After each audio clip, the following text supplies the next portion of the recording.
In my recent breakdown of the Castra system and how the Genesis Tech and Planet Tech V5 were key to holding back its release into the game and to some extent the game itself, but Planet Tech V5 just one part of many in an overall group of systems coming online as part of the up and coming Genesis Tech. Continuing on in this video, we'll take a look at Starker Tech and how it will be changing the way we use planets, what we'll find there and how we'll interact and how this will affect missions and other systems in the verse. Okay then, so what is Starker Tech? In a nutshell, it's a set of rule-driven processes that allow the stuff on planets, moons, cities, and more to be placed in a more realistic manner. Digging deeper, Starker Tech is a data-driven procedural placement tool built as part of Star Citizen's broader Genesis Tech initiative, first shown off at CitizenCon in 2024. This tech allows CRG's Planet team to scatter modules, locations, and assets, so designers no longer have to place key items by hand on each planet, using the same logical rule set as the game's biome system, so locations appear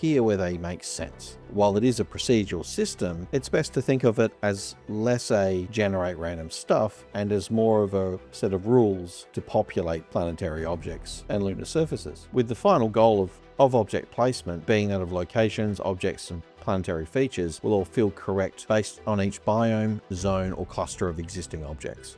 So how does a system like that actually work? Starker Tech works by populating planet and moon surfaces with data-driven generated points of interest. These baked-in rules allow for outposts, caves, and similar locations placed in positions grouped together or with relevance to each other, aiming for a minimum content density of every 100 kilometers, or roughly 60 miles in freedom units. This means that every 2 minutes or so of travel should reveal something new. However, unlike other methods of procedural content, these are permanent locations created during development and not on-the-fly generation of planets or systems or locations typically used in seed-based generation found in other games like Minecraft or No Man's Sky. Placement of objects is meant to be logical, interesting, and coherently scattered rather than repetitive, with each point of interest getting a distinctive identity. A good example of this would be rocks scattered near cliffs. Rivers will flow downhill. Distribution centers, for example, will be located near mines and towns with shipping hubs, etc. Eventually, this type of system will be responsible for roads and other more complex scatter.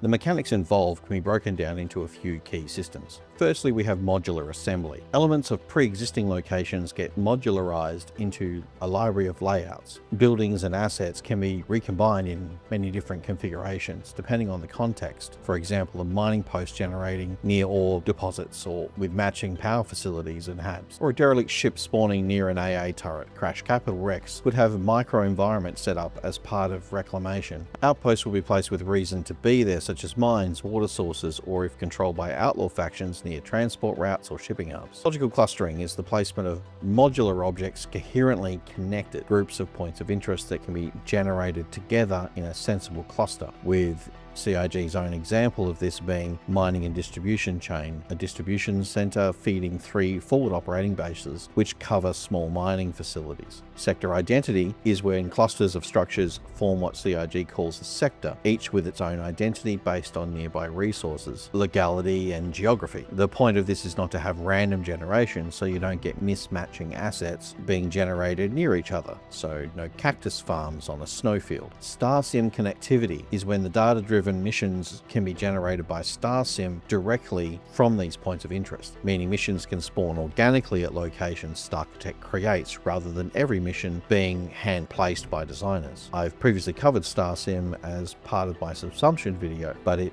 may be a good idea that we have a breakdown of that as it gets closer to launching. The shared data pool being the final point. This is to share asset flow and workflow with other parts of Planet Tech V5 and Genesis, so that they all use the same data pool so that it's built on top of terrain, biomes, and technology rather than sitting separately from it. Again, this builds a cohesion between objects that should be placed in locations that make sense.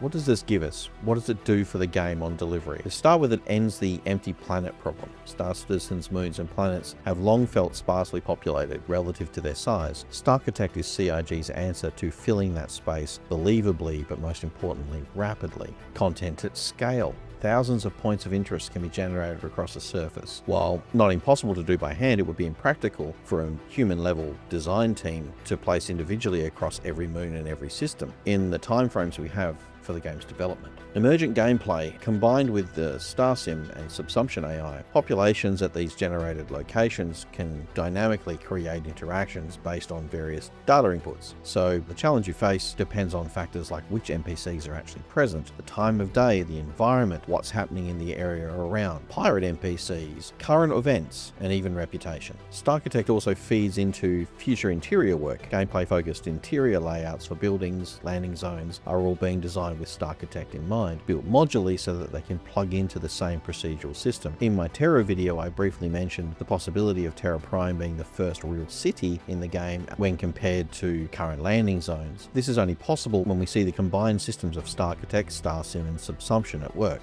Starchitect was expected to land in the last half of this year, but with 4.9's current flagship items being moved to 4.10 and beyond branch in August, pushing it back a few weeks from its expected date as CIG focuses on bugs and stability that has been an issue since the disastrous drop of 4.8. A set date to see Starchitect is currently unknown, though with Planetech V5 on the horizon, I still expect to see it before the end of the year, potentially with the closing out of Nyx and the announcement of Castra. So there it is in a nutshell, Starchitect. Let me know in the comments when you think these systems will come online, what do you think it means for the future of planets and locations in Star Citizen, and if you liked what you've seen, hit that like button, ring the bell, and subscribe. We're a growing channel that focuses on cutting through the technobabble behind the game, and I'll see you guys in the next video. Hooroo!